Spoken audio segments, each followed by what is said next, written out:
قل لي من تصاحب أقول لك من أنت. مقولة ثبتت صحتها على مستوى العالم، حيث أنه لا يصحبنا أكثر من أجسادنا ومؤثرات البيئة المحيطة بنا من ماء وهواء وكل ما خلقه الله وصنعه البشر من حولنا. كل هذا يؤثر فينا ويقرر أحوالنا الصحية منذ أن نولد وحتى نموت. لذا لا بد لنا أن نمعن النظر وندقق في الاختيارات حتى نضمن السلامة لأجسامنا وعقولنا، إذ لا يخفى أن العقل السليم في الجسم السليم.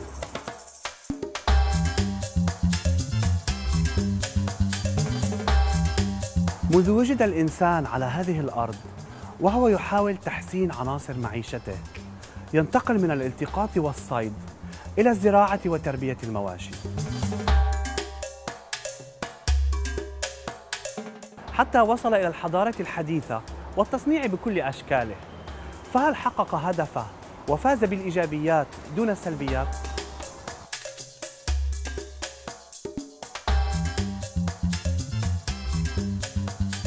لا أعتقد، فكل ما زاد عن حده انقلب إلى ضده، والخروج عن الطبيعي أوقعنا بلا ما نحب من أوبئة وأمراض وتشويه في كل مجالات حياتنا، مما يستدعي ضرورة أن نعيد النظر فيما نأكل وكيف نعيش.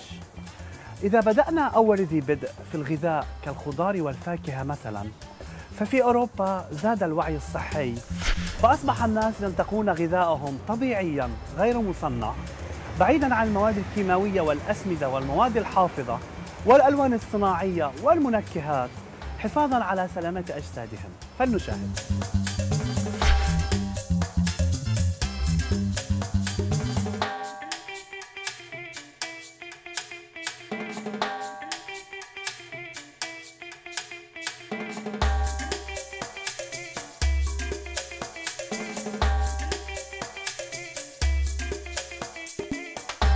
Je suis naturopathe et le but d'un naturopathe, c'est d'aider les gens à trouver un équilibre avec des moyens naturels, avec de l'alimentation naturelle, avec des médecines naturelles et qui retrouvent un équilibre, un centrage. Et manger des fruits et des légumes bio, c'est manger comme il y a 40 ans, sans additifs, d'une façon saine et surtout naturelle. Ils sont peut-être parfois un peu plus chers parce que moins cultivés que les OGM ou les cultures intensives. Maintenant, si les gens mangeaient beaucoup plus de fruits et de légumes biologiques, il y aurait des surfaces agricoles beaucoup plus importantes qui seraient utilisées et donc ça reviendrait beaucoup moins cher. Le tout est d'aller vers les produits biologiques. Les produits biologiques sont tout à fait naturels, il n'y a aucun additif, pas d'insecticides ni de pesticides, donc c'est une alimentation adéquate pour des gens qui recherchent à retrouver un équilibre. Il n'y a pas de choses dénaturées en tout cas.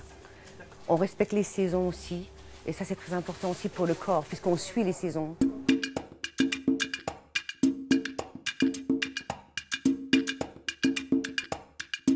Quand on suit la nature, quand on ne dénature pas les fruits et les légumes, quand on ne mange pas de plats préparés avec des additifs, on est proche de la nature. Le but c'est ça, d'être proche de la nature, dans tout ce qu'elle offre.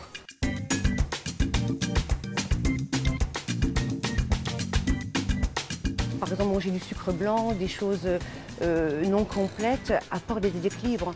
La nature a bien fait les choses. Hein. Les céréales ont des... comment dirais-je, des écorces, elles sont complètes. Pourquoi on enlève les écorces? Pourquoi on dénature le sucre qui est roux à la base? Voilà, on a moins de minéraux, d'oligo-éléments et de vitamines dans les choses qui sont non naturelles. Les gens qui achètent biologique, ce sont des gens qui sont conscients, qui ont une certaine conscience des éléments qui nous entourent, de la nature, de ce qu'elle nous apporte, qui n'ont pas besoin d'artifice en fait. Nos grands-pères, nos mères mangeaient naturel. Donc je pense qu'on revient aux sources en fait. Faire son petit jardin, cultiver son petit jardin, c'est aussi se connecter à la terre.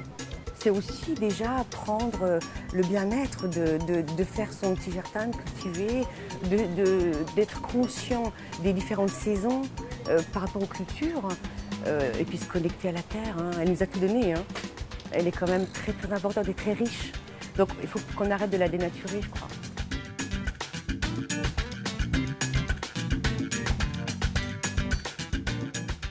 Alors le chocolat bio, c'est déjà...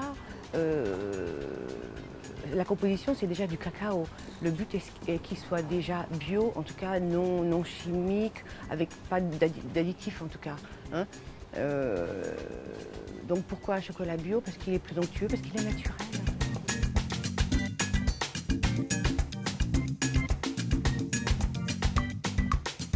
Notamment sur la stérilité, par exemple, des hommes ou des femmes, on s'est rendu compte en France que les problèmes étaient dus aussi aux céréales qui n'étaient pas biologiques. Hein, je pense qu'il y a de la terre, il y a beaucoup de terres cultivables en biologique et il faut qu'on revienne à ça.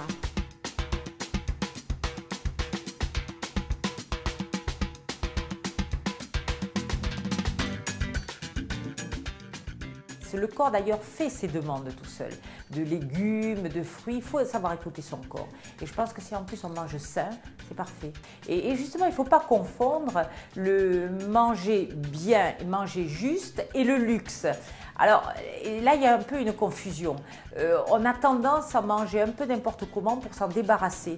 Prendre du temps pour manger, ça peut être un luxe. Mais ça ne coûte pas cher en fait de prendre du temps pour manger. Et aussi, pourquoi pas manger bio ?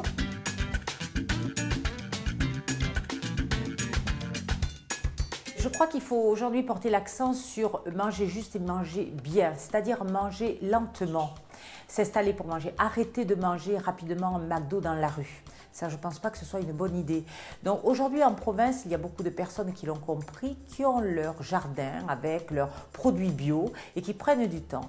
Alors à Paris, c'est un peu différent, mais moi, le conseil que je donne justement, c'est de prendre du temps, de s'asseoir, d'aller faire ses courses dans des magasins bio, de cuisiner de façon bio, avec éventuellement de l'huile bio. Enfin, on peut justement faire tout cela et on se sent beaucoup mieux, vraiment beaucoup mieux.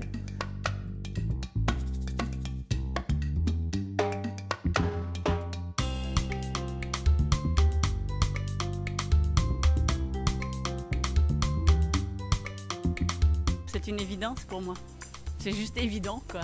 Et j'espère que de plus en plus, les gens vont prendre conscience de cette évidence et qu'ils vont s'y mettre. Alors je sais pas si c'est le fait du hasard, mais effectivement depuis qu'on mange bio, on est moins malade. C'est vrai que mes enfants l'année dernière, ils ont passé l'hiver sans être malades, juste un rhume. Et puis nous pareil, mon mari et moi-même, on n'a pas été du tout malades, pas de rhume, pas de grippe. Alors.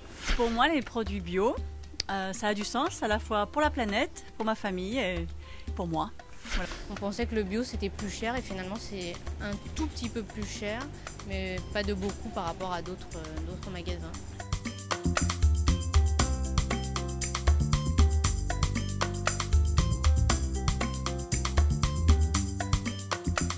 La pollution peut être liée à tous les insecticides, pesticides qu'on donne aux produits non bio, parce qu'on leur donne on leur balance beaucoup de pesticides, insecticides, et ça contribue à la pollution, oui bien sûr, comme les voitures. Alors prendre son vélo, son petit vélo, faire des petites cultures, son petit jardin, ça contribue à une bonne marche de la terre aussi, dans le sens inverse. لبرنامج محطات ليث بزاري العربية باريس.